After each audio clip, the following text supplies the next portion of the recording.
Whitetail deer recovery is an important question for we bow hunters.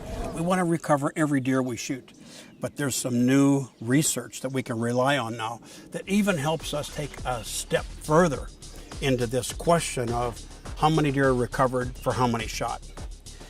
Down there in along the Potomac River, a naval research station where they blow up bombs that aren't used. They did some research. Andy Pedersen was the researcher. I recently spoke with him and met with him at the Southeast Deer Convention and with the study group down there. And his research was really interesting. See, he's an avid bow hunter.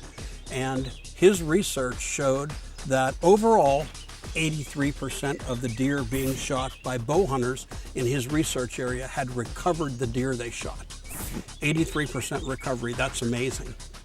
But then he had another question, and this question was a big one because it's one that you have been involved in bow shops and in hunting camps and just with your buddies, and that is, what about mechanicals?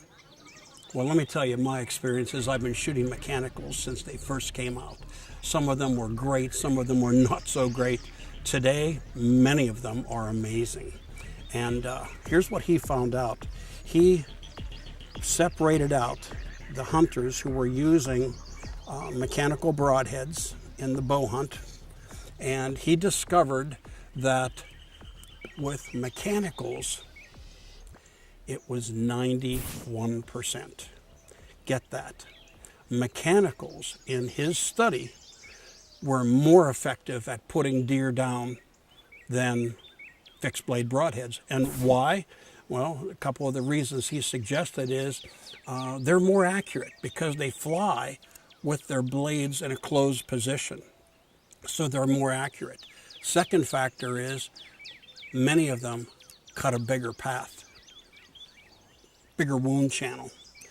All in all, these deer shot with mechanical broadheads were more likely to be recovered than with fixed blade heads. Now this is a Swacker broadhead. This is the one I shoot. And it's an amazing hit. 2 1/4 inches wide, 1 inch wide in a closed position when it first hits, and then it opens up. I did the testing down at a research lab in Tucson, Arizona. And well, just look at some of these shots. These mechanical broadheads are awesome. If you're going to be shooting a mechanical, shoot one that you can rely on. I rely on this one.